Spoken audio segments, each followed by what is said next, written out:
Welcome. In this quick and updated guide, I'll show you how to enable Notify on every new message in Conversations in Discord, so you'll never miss any important message again.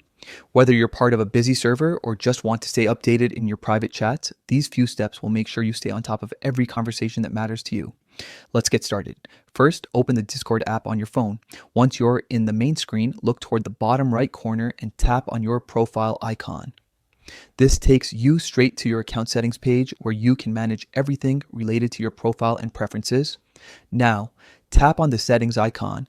This will expand your full list of options that control how Discord behaves. Scroll down the menu carefully until you reach the section labeled Notifications.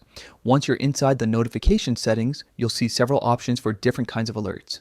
Look for the one that says Notify on every new message in Conversations. By default, this option might be turned off, which means you won't get notified for every message someone sends in your conversations. To make sure you receive an alert each time a new message is sent, simply toggle this switch on.